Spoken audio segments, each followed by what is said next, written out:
Good morning, India, and welcome to Breakfast Show. My name is Shreya. Well, India is known for its plethora of festivals, and the biggest festival, which is the Festival of Democracy, will be beginning tomorrow with the first phase of Lok Sabha elections starting tomorrow. Of course, political parties are going all out to woo voters, and voters, all of us, you and I, are looking at each candidate, each political party of how they are fulfilling our concerns. We'll be getting you all of this and much more in the next 1 hour. But first, let's take a look at our top stories. Voting for the first phase of Lok Sabha elections to take place tomorrow for 91 Lok Sabha seats spread over 18 states and 2 union territories. Election officials gear up for conducting polls in the first phase.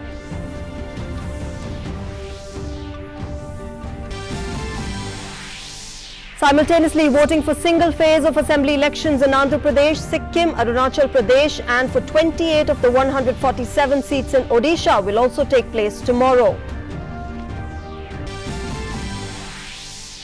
Campaigning for the second phase of Lok Sabha elections gains momentum. Prime Minister Narendra Modi to address rallies at Junagadh in Saurashtra region and at Songarh in Tapi district of Gujarat. PM also to address public rally at Panji in Goa.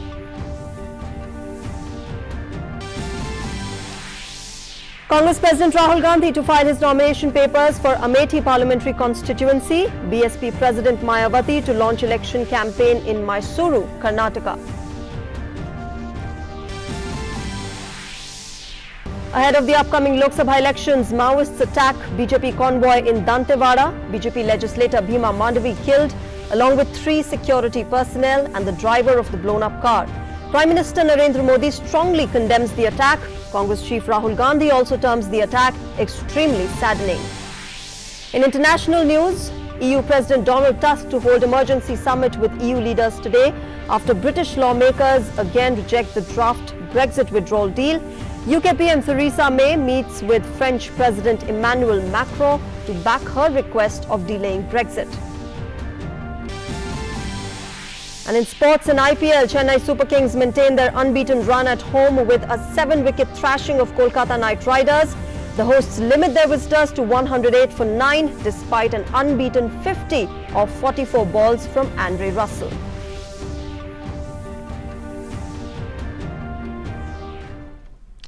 And now for our top story. Campaigning crescendo has faded out in 91 Lok Sabha seats which are going to polls in the first phase of Lok Sabha elections.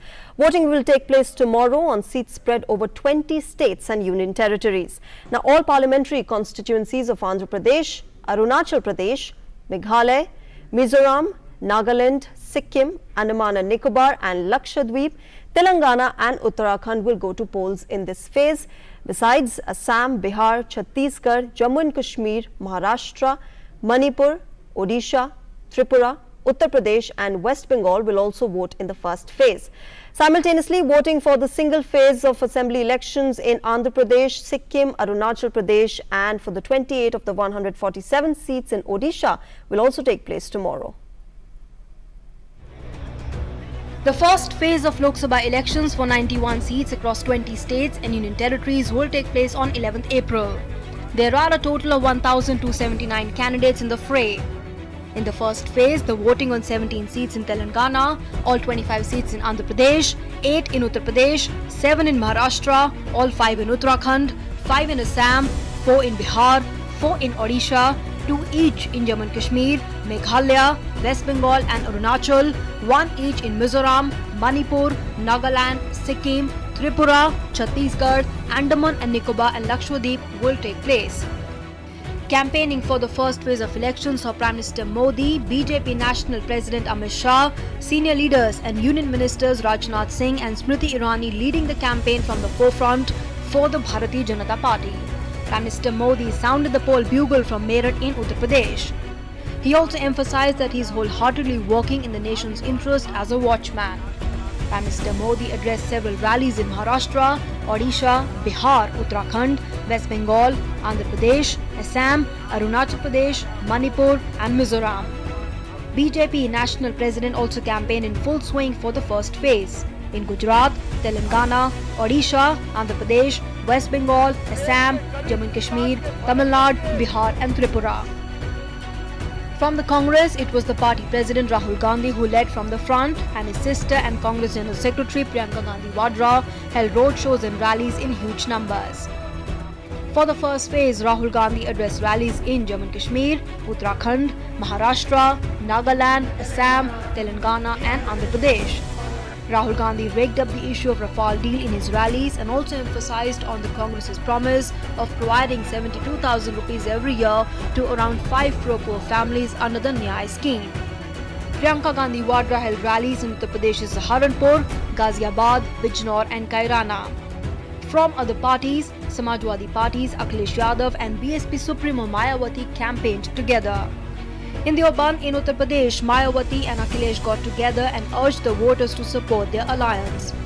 BSP Supremo Mayawati held rallies in Andhra Pradesh too for assembly elections. It is in alliance with Jan Sena here. All right, and to get us the latest from Ground Zero, I'm joined by my colleagues. Nitendra is joining us from Andhra Pradesh, Vijayawada. Ajay Mishra is joining me from Manipur, and Manikant is joining us from Kohima in Nagaland. Good morning, gentlemen, and thank you very much for joining us this morning. First, I'll come to you, Nitendra. Nitendra, you know, in Andhra, there is a very interesting fight between the BJP versus the Congress versus the YSR Congress versus the TDP. Tell us about the electoral battle that is panning out in the state. निश्चित तौर पे श्रेया बहुत ही तगड़ा यहाँ पे मुकाबला है इन पार्टियों में, खास तौर पे दो पार्टी जो में सीधा मुकाबला है, टीडीपी और वाईएसआर कांग्रेस के बीच में बिल्कुल सीधा मुकाबला है। बीजेपी यहाँ पे कोशिश कर रही है एक विकल्प के रूप में। उन्होंने अपने मैनिफेस्टो में इस तरह से दर्शाया है कि हम राज्य के विकास करेंगे, और केंद्र में जो सरकार है उसने राज्य के लिए क्या क्या विकास काम किए जो लंबे अरसे से पड़े थे, तो एक विकल्प के रूप में पेश करना चाहिए। कांग्रेस की निश्चित तौर पर यहाँ पे बहुत अच्छी स्थिति नहीं है, क्योंकि जब राज्य का बंटवारा हुआ तो यहाँ की जनता नाराज थी, और कांग्रेस की जो वोट परसेंटेज है वो 2% के आसपास है। तो कांग्रेस के लिहाज से बहुत यहाँ पे कोई स्कोप नहीं है। वो वोट जो है उनका शिफ्ट कर गया वाईएसआर कांग्रेस जो जगन मोहन रेड्डी है उनके पास। तो और एक जनसेना जो पवन कल्याण है, तेलुगु के सुपरस्टार हैं, उनका बड़ा अहम रोल है इस चुनाव में। वो उनका गठबंधन है बीएसपी के साथ और लेफ्ट के साथ। तो पिछली बार जो का मैं समीकरण बताऊं तो 2014 में टीडीपी, बीजेपी और जनसेना तीनों मिलकर लड़े थे, और इस बार तीनों अलग अलग लड़ रहे हैं। तो निश्चित तौर पे पिछली बार जो वाईएसआर कांग्रेस और टीडीपी के बीच वोट परसेंटेज का मार्जिन सिर्फ 1% के आसपास था। आप समझ सकते हैं कितनी तगड़ी फाइट है इस बीच। और अब इस बार जनसेना अलग लड़ रही है। जनसेना की जो पवन कल्याण है उनमें युवाओं में, खासतौर से 18 से 20 साल के जो युवा हैं, 22 साल के हैं, उनमें अच्छा क्रेज है, क्योंकि वो सुपरस्टार है और कोस्टल एरिया में उनका थोड़ा प्रभाव है। तो वो अब देखना पड़ेगा कि कितना वो वोट किसका खींचते हैं, और अगर उनका 8 से 10% वोट शेयर भी अगर उनको मिलता है तो वो किसको ज़्यादा डैमेज करते हैं, ये बड़ा एक सवाल है यहाँ पे। निश्चित तौर पे जगन मोहन रेड्डी का जो प्रचार रहा है वो 3000 किलोमीटर से अधिक पदयात्रा कर चुके हैं। बहुत सारे इश्यूज को लेकर के, जो राज्य सरकार की जो भ्रष्टाचार का मुद्दा हो या फिर स्पेशल स्टेटस का मुद्दा, उसको उन्होंने जनता तक पहुंचाया है कि चंद्रबाबू नायडू ने ऐसा कुछ नहीं किया जो राज्य की भलाई को हो। सबके मैनिफेस्टो अब जनता के सामने है। जनता जो वादे जिस सरकार ने किए थे उनको भी देख करके वोट देगी, और आगे जो ने वादा किया है, दावा किया है, उसके आधार पर वोट करेगी। एक इम्पोर्टेंट ये है कि जो चुनाव आयोग है वो पूरी तरीके से निष्पक्ष स्वतंत्र चुनाव कराने के लिए पूरी तरीके से तैयारी कर चुकी है। 42,000 से अधिक यहाँ पे बूथ बनाए गए हैं, जिसमें 15,000 संवेदनशील और अति संवेदनशील है, और सब 190 पैरामिलिट्री फोर्सेस की यहाँ पे कंपनी यहाँ पे आई हुई है। Okay, Nitendra, I'll request you to stay with us. I'll go across to Ajay Mishra, who's joining us from Imphal. Ajay, good morning. You know, in terms of the number of seats, Manipur contributes 2 of the elected Lok Sabha MPs, but it clearly contributes to you know, a larger narrative of the Northeast's contribution to the larger narrative, political narrative across India. How is the political fight panning out there? So, good morning, Shreya. For the Outer Manipur seat, the election will be held tomorrow, and we have been told that the polling parties have been dispatched day before yesterday, because they are, in the far-flung areas, the polling officers have to travel at least 6 to 7 hours on foot, and maybe on the local transport called Shaktiman. So that's number one. Secondly, 3 helicopters has been deployed to airlift the polling officers in any emergency. That is another facility which has been provided. All the hospitals and polling stations are on high alert. Security arrangements has been beefed up in the last few years. We have been told that there are 227 critical polling stations and 171 vulnerable polling stations where the use of muscle, power and money has been detected in the past. And Election Commission has time and again instructed the the returning officers as well as the BLOs to take care of all these things. For the first time, Shreya, I have been told that I Am Ready campaign was launched by the Election Commission, and if I can show you that some of the voting campaign which the Election Commission has launched in how to cast your vote on EVMs and VVPATs, and I have been told also that there is a mobile app which has been developed by the Election Commission, and the polling officer has just to press one red button if there is any kind of malfunction in the VVPAT or EVM, and that will be immediately replaced. And we know that this is Election Commission's office, and arrangements have been made for the webcasting from all the critical and vulnerable polling stations that I have just told. So terrific arrangement. Almost 17,000 police stations, policemen, including the CRPF and Assam Rifles, have been deployed. Almost 40,000 state and central officials are actually all geared to conduct the free and fair poll in the state, and all the political parties are now geared up to face the elections. And you know, this is the sporting nation, and issues of education, health, infrastructure, women's security and corruption are the core issues on which this election is going to be fought. Okay, Ajay, stay with us. I'll go across to Manikant, who's joining us from Kohima. Good morning, Manikant. So, you know, it's said, Manikant, that a Naga never forgets and rarely forgives, and obviously political parties will remember it this election season. Tell us more about the electoral fight panning out there in the state.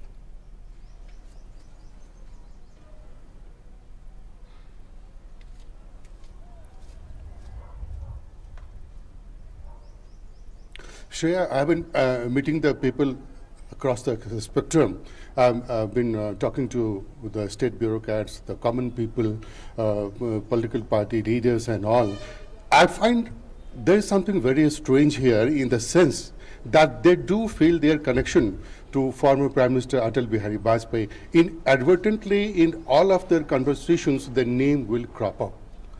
What they think that they think that it was Mr. Vajpayee who did a lot for them in the northeastern region, which was quite neglected. But this time, the disconnect is the Citizenship Amendment Bill. They are apprehensive of the fact that once this comes into force, they will be the victim of this CAB. They have been talking to the people and telling them about, and in fact the local leaders are talking about the thing that they will be the first victims. As you know, the Citizenship Amendment Bill that was put in Parliament in 2016 and was passed by Cabinet in January this year has created a lot of apprehensions in the mind of people across the northeastern region. It's just not only Nagaland, it's Manipur, it's Meghalaya, it's Arunachal, Ajol, everywhere people are talking about, even Assam, you see, there have been an agitation. And let me tell you that all the BJP leaders across all these states have opposed this bill. They are not in favor of this bill, and they have told their leadership in Delhi that they don't want this CAB to come into force. So that point is also there. Okay. Apart from that, let me tell you once again that NPF has been a dominant force in Nagaland politics, of course also in Manipur politics.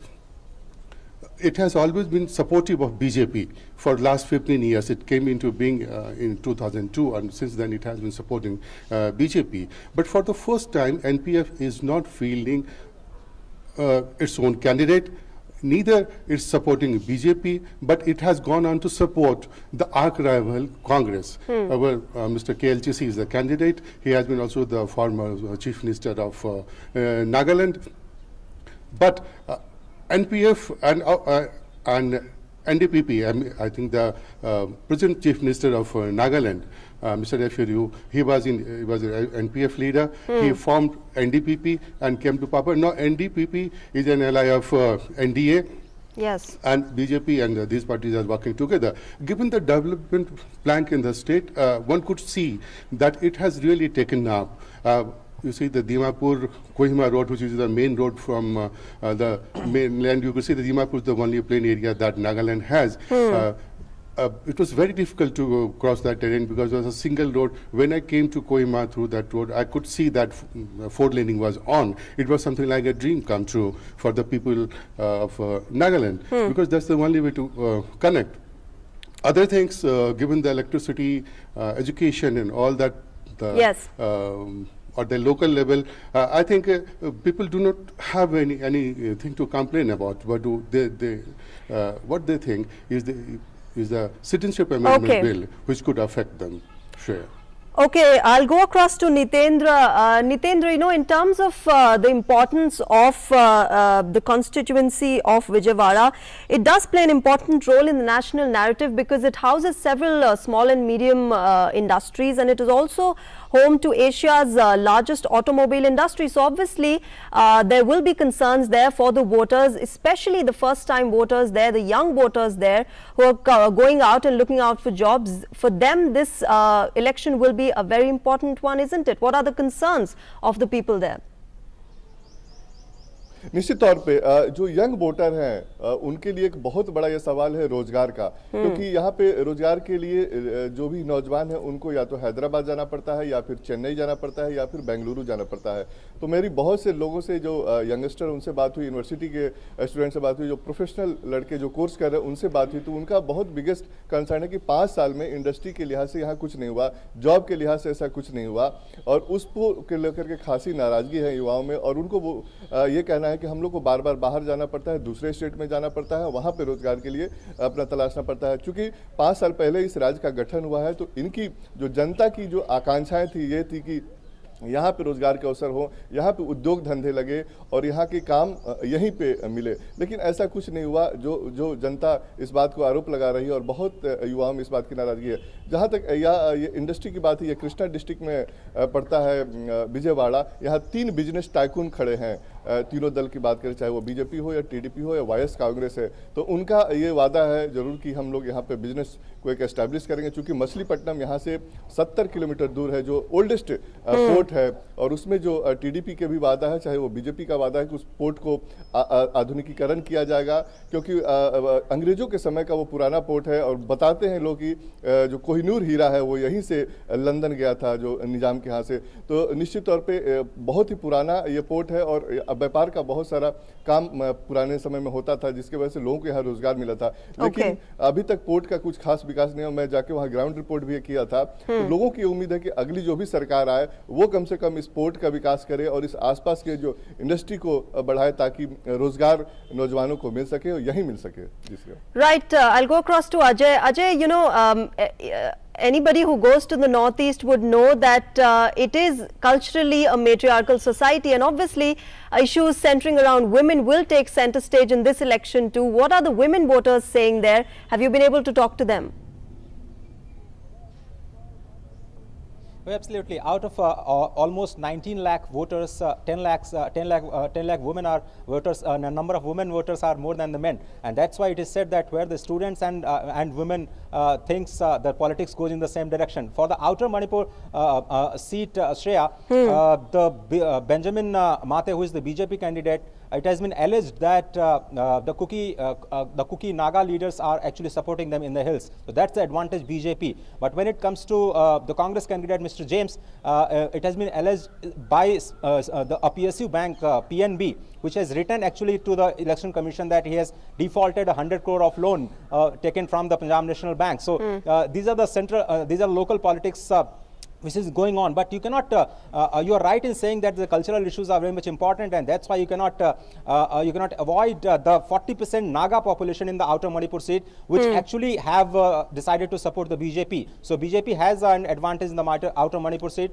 but as we understand that the women are very important, and the Citizenship Amendment Bill is very crucial for the state, and everybody is not talking upfront on this issue, but everybody wants that this bill should not be allowed to come, and it should hurt the local sentiment of the people. So these are some of the issues of the women, but women's security and corruption are the core issues when it comes to the female voters out here. Shreya. Okay, Manikant, the same question to you. There are women voters and there are first-time voters, the young voters out there. What are they feeling? What are their concerns? What are they looking for in this election, in this year's election?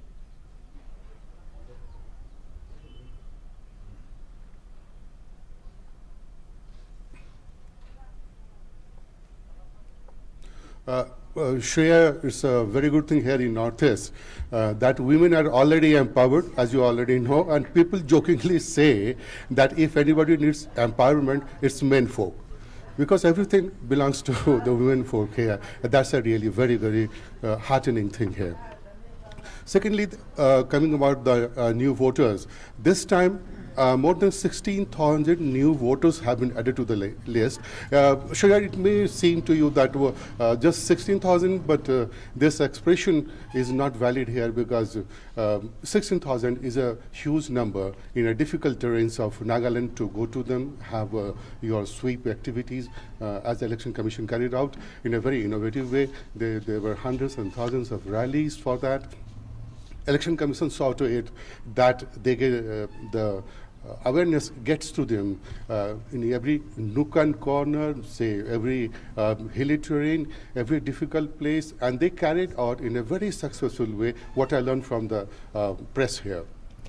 Secondly, there was an urban apathy. When I spoke to Mr. Abhijit Sinha, Chief Electoral Officer of Nagaland, he also admitted that there was some kind of urban apathy. That has also been taken care of. As far as the other college-going students are concerned, in certain cases, particularly in the areas like Dimapur and all, I particularly saw that evidence was a little low. They were boys and girls of around 20, 21, 23 years of age, but they are yet to register themselves. But then also that thing has been also taken care of. You know, the topography of this state could be divided into two parts. First, the one plain area in Dimapur, which has a population of around 5 lakhs, and out of total 12 lakhs, you can have another 10 districts of Nagaland. So the 10 districts of Nagaland have around, say, 7 lakh population. And the only district that is on the plain side and taken from the Assam side is has a population of 5 lakhs. Dimapur again it has a mixed populace of people from all the 11 states of Nagaland and other parts of the country. Of course, in Kohima, there's a mix also, but in other districts, there's not a mix. So the population here, by and large, is local.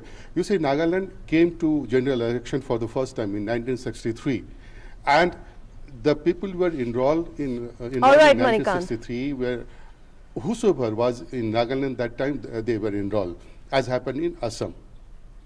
But in the local elections, yes, all the people who were not from the local tribe but had come from outside, maybe from Bangladesh even, they got enrolled themselves. So that apprehension of what I told you about the Citizenship Amendment Bill is there, that if they are the local people, the yes, of course, the Bangladeshis particularly, who have been enrolled in local municipal corporation elections and all, will they also be getting the citizenship? And will the inner permit line will be abolished? No, it has been guaranteed under the Constitution, Article 371A, that Nagaland and Manipur has the special status. It cannot be repealed. Okay, Manikant, we'll have to... Just because of the apprehension, so people are a little apathetic to elections, but it has been well taken care of by the Election Commission of India and, of course, the local election office.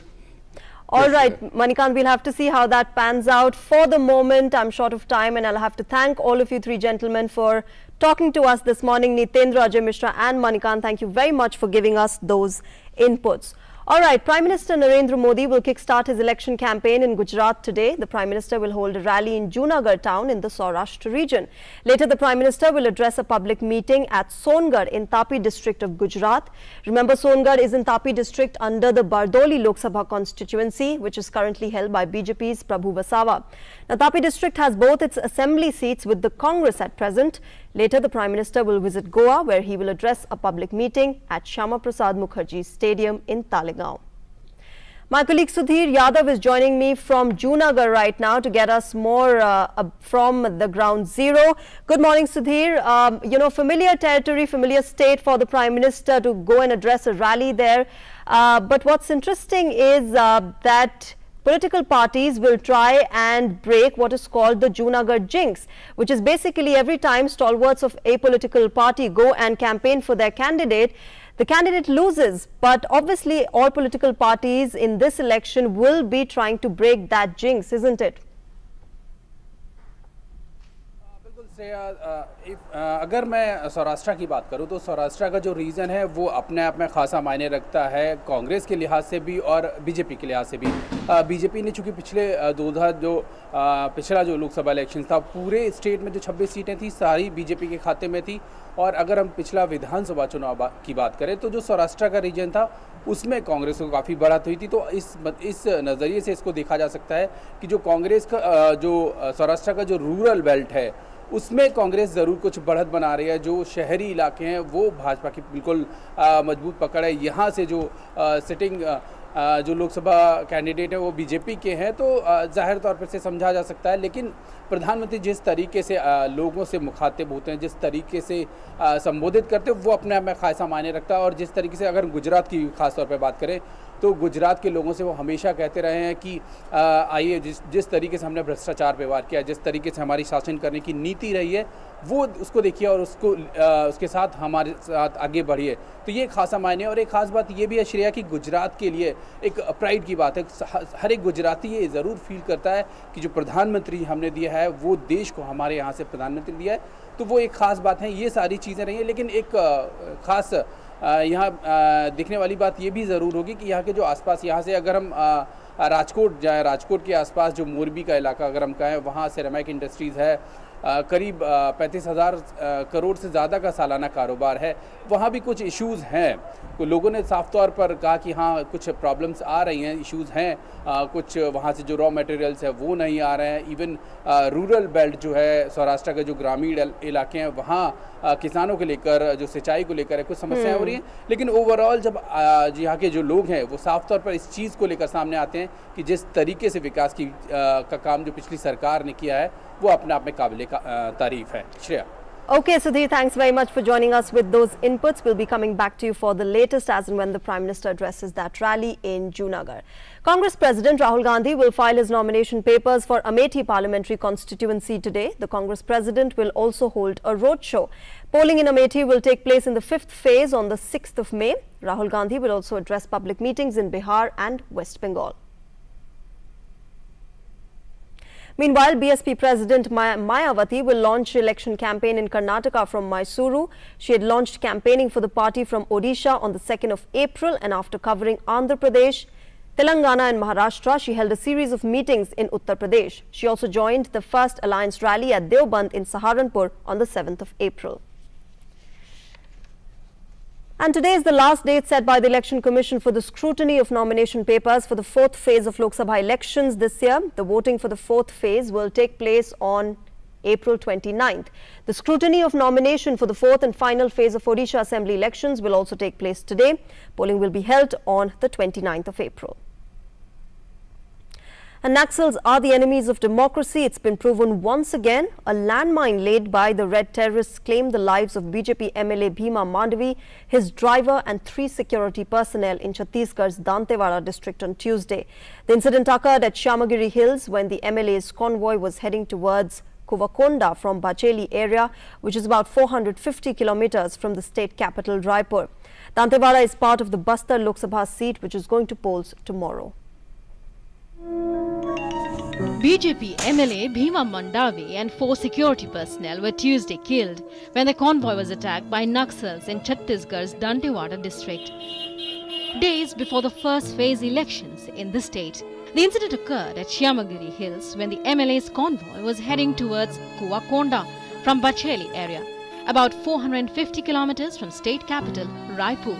जिला दंतेवाड़ा के कुआकोंडा थाना क्षेत्रांतर्गत कुआकोंडा से लगभग 4 kilometre दूर कुआकोंडा बचेली मार्ग पर माननीय विधायक श्री भीमा मंडावी अपने सुरक्षा काफिले के साथ जा रहे थे।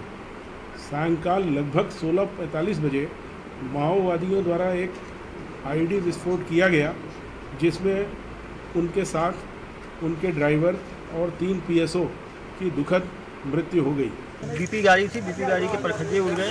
पीछे जो फॉलो गाड़ी थी उसके ऊपर भी हमला हुआ, उसमें 5 लोग थे, वो अभी इधर उधर भटके हुए। उनके लगातार करीब आधे घंटे तक फायरिंग हुई है दोनों तरफ से। जो पीछे जो फॉलो थी उनके ऊपर ही फायरिंग हुई, वो भी जम के काफ़ी देर लड़े, क्योंकि इस गाड़ी का इतना तगड़ा ब्लास्ट हुआ कि कोई गाड़ी के परखच्चे उड़ गए, सभी लोग उसी टाइम शहीद हो गए। इसीलिए रिइंफोर्समेंट टाइमली पहुँच गई, लेकिन क्योंकि आईडी का इंटेंसिटी इतना ज़्यादा था कि किसी को बचाना संभव नहीं हो पाया। As soon as the incident came to light, reinforcements were dispatched to the site and a search operation was initiated. Dantewada is scheduled to go for Lok Sabha polls for the Bastar constituency on April 11th. Authorities have assured that security preparations for the elections are adequate. जो बाहर से forces आनी थी वो पूरी तरह induct हो गई हैं और स्टेट पुलिस फोर्सेस के साथ, राज्य सरकार के साथ उन सबका डिप्लॉयमेंट हो रहा है। Prime Minister Narendra Modi in a tweet said, strongly condemned the Maoist attack in Chhattisgarh. My tributes to the security personnel who were martyred. The sacrifices of these martyrs will not go in vain. Bhima Mandavi was a dedicated Karyakarta of the BJP. Diligent and courageous, he assiduously served the people of Chhattisgarh. His demise is deeply anguishing. Condolences to his family and supporters. Om Shanti. Congress President Rahul Gandhi also tweeted, the Naxal attack in Dantewada is very saddening. I pray that those killed rest in peace and their family members remain strong through this time of grief. CRPF jawans in Chhattisgarh have been targets of Naxal attacks on several occasions, especially during elections. A DD News camera person, Achyutananda Sahu, was killed last year while covering the assembly elections. Time and again, the public have showed their strength, using their votes, proving that the ballot is more powerful than the bullet. Sunil Tiwari from Raipur, DD News. And the Supreme Court will pronounce its judgment today in the Rafale review petition with respect to the preliminary issue and claim of privilege raised by the central government.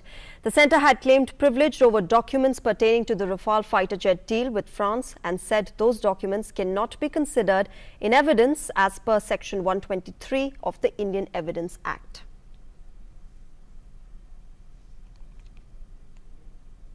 The Supreme Court will also hear RJD Chief Lalu Prasad Yadav's bail plea today. He has, remember, been convicted in 3 cases related to the over 900 crore rupee fodder scam during his tenure as the Chief Minister of Bihar. The CBI on Tuesday opposed the bail plea of Lalu Prasad in the apex court, who is serving jail term in connection with the fodder scam cases. The CBI told a bench headed by Chief Justice Ranjan Gogoi that Lalu Yadav would misuse the bail for political activities ahead of the Lok Sabha polls. The CBI also said that grant of bail in cases of corruption in high offices would set a very wrong precedent.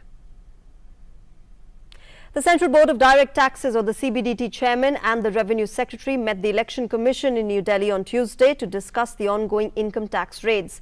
The Election Commission has directed the probe agencies under the Central Department of Revenue to come down heavily on those who indulge in using black money and illegal inducements to vitiate the ongoing poll process.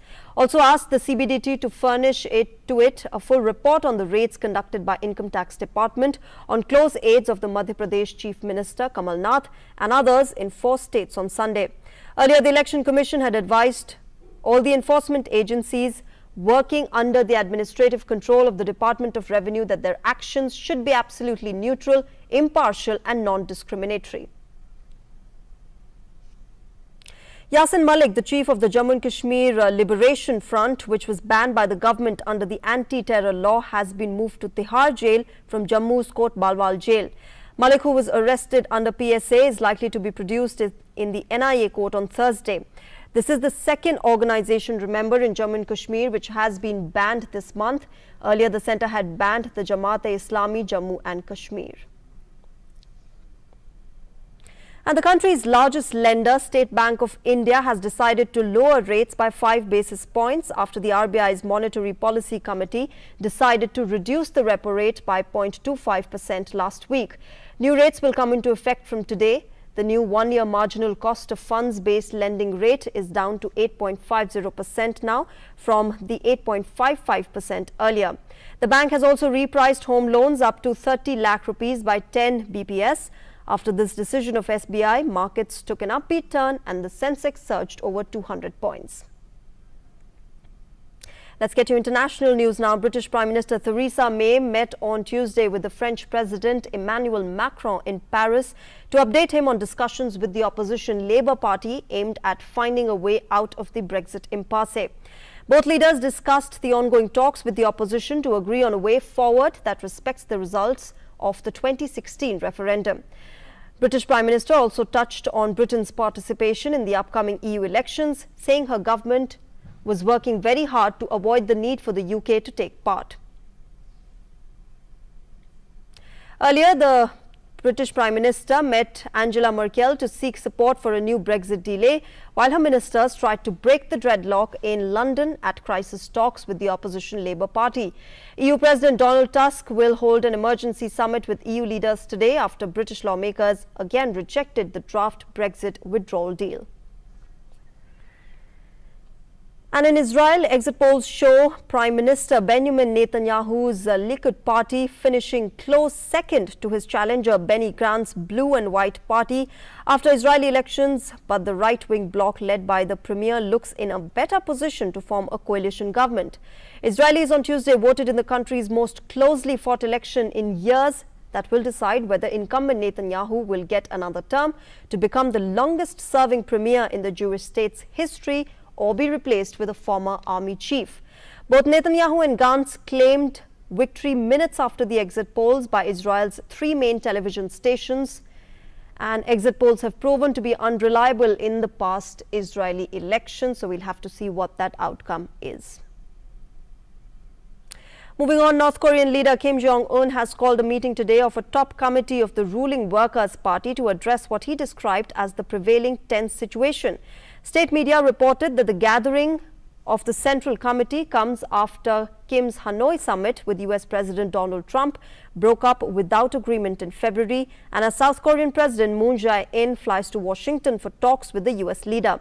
In a meeting with senior officials on Tuesday, Kim ordered them to display an attitude befitting the masters of the revolution and construction under the prevailing tense situation, and thus follow through on the new strategic line of the party. Last April, Kim declared that the ruling party's new strategic line would be socialist economic construction, and its quest for nuclear development was complete. And sports news now. In IPL, Chennai Super Kings maintained their unbeaten run at home with a 7-wicket thrashing of Kolkata Knight Riders at the M.A. Chidambaram Stadium in Chennai on Tuesday.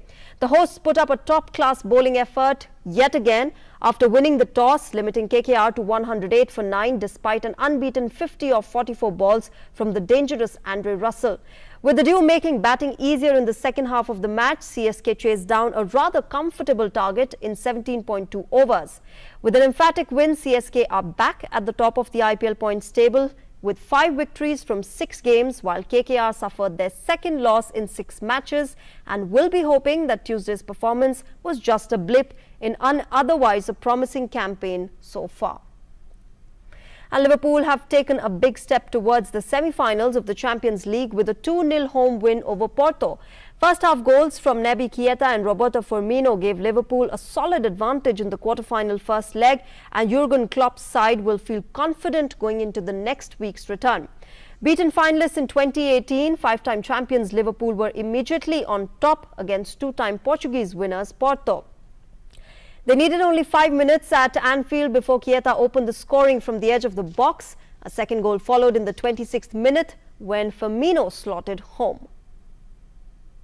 And Tottenham Hotspur shocked Manchester City 1-0 in Champions League quarter-final but lost their star Harry Kane to a potentially season-ending injury. City trying to avoid a third consecutive last-8 exit withdrew Sergio Aguero's early penalty miss. Now everything will be open in Manchester when Spurs defend Son Heung-min's late winner. And after that, let's quickly scan through the newspapers that have been published from Delhi. We start with the Indian Express, and it is getting us the horrific news of the Naxal attack that happened in Chhattisgarh's Dantewada yesterday. Remember, Naxals and they always try to hamper the election process, and this time around they did manage to kill the BJP MLA, and 3 policemen were also martyred in that attack. Several attempts have been made by Naxals to hamper the election process, but remember, they have always gone on successfully, smoothly. People have come out to vote, and the Election Commission has said that polling will be conducted as per schedule.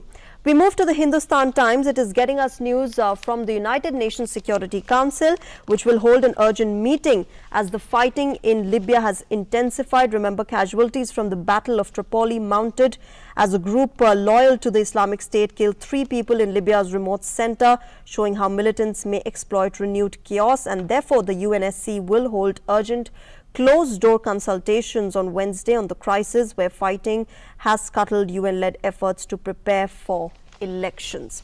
Moving on, the Times of India is getting us news about something that we all are concerned about, which is data storage on WhatsApp.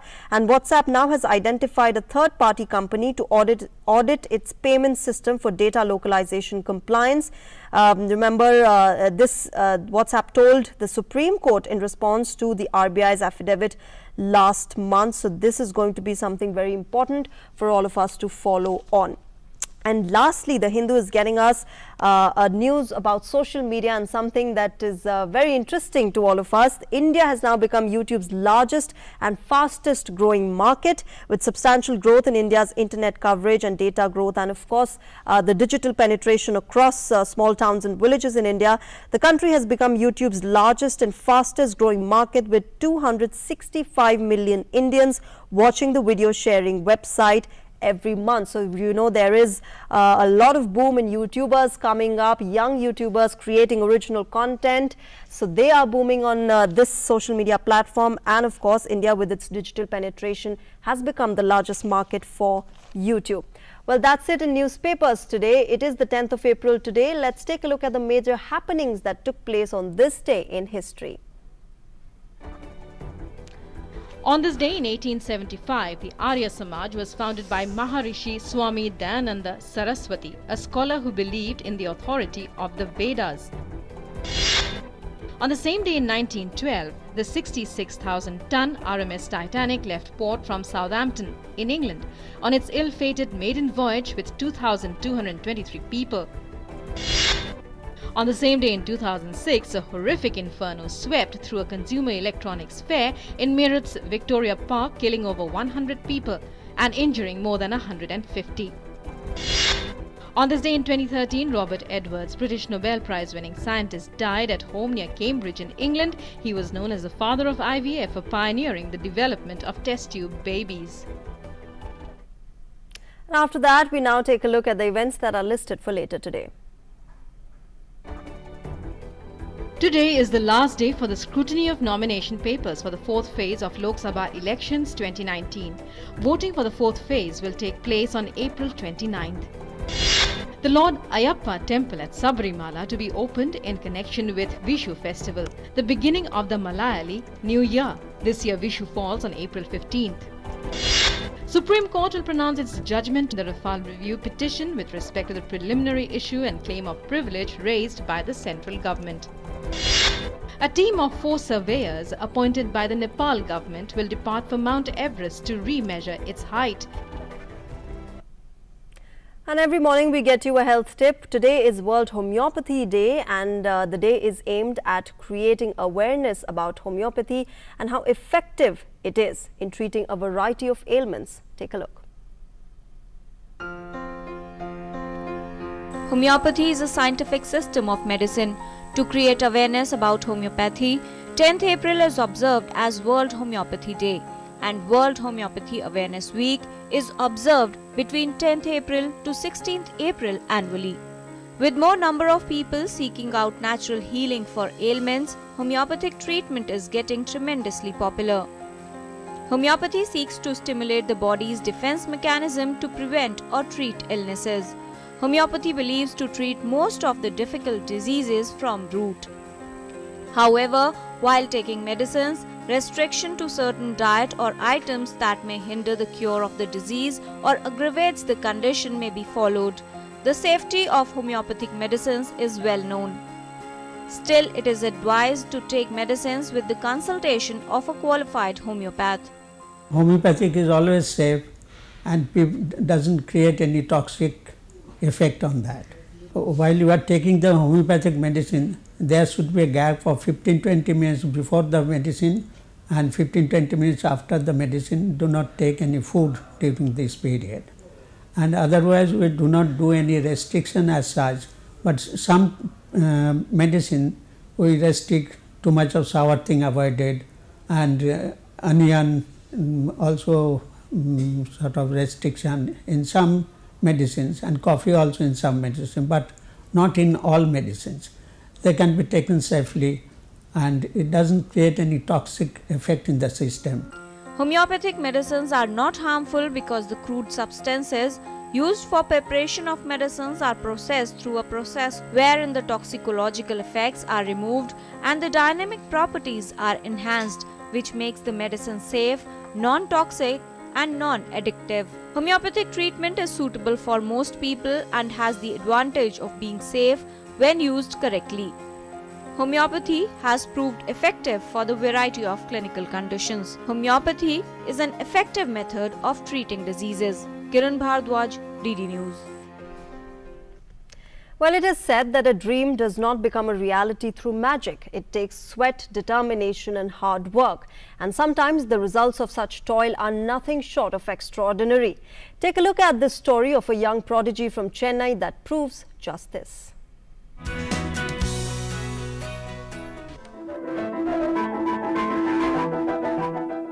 Meet 12-year-old Lydian Nideshwaram from Chennai, winner of American talent show The Best in the World. His final encounter was against South Korea's Kukiwan team, but their skill in martial arts proved to be no match, as Nideshwaram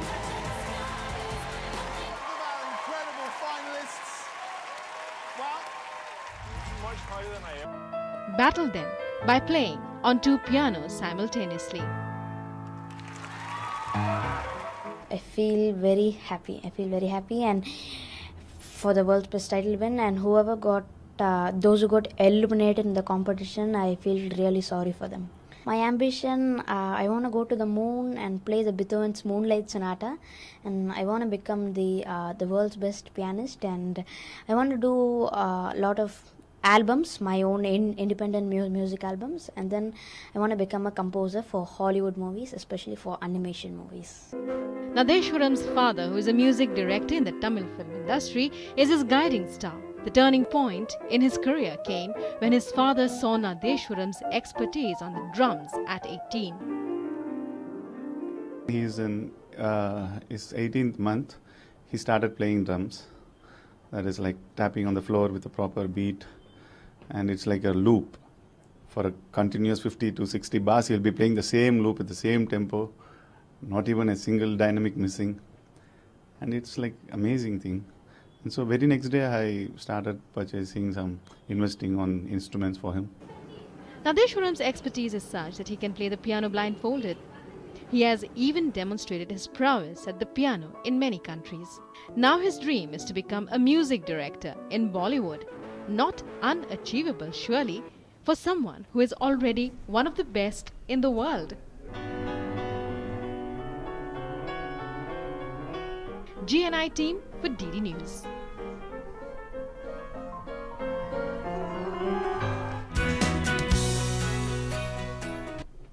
Well, after that musical story, let's take a look at how the weather will be playing out in your city today.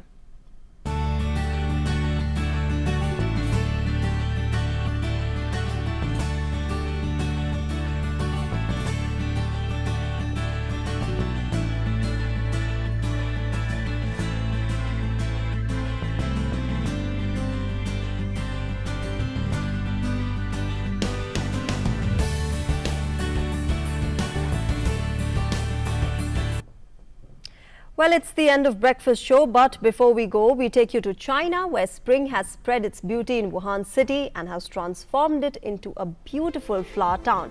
Take a look at those visuals, wishing you an as beautiful day as the flowers there on your screen. Thank you so much for joining us. Namaskar.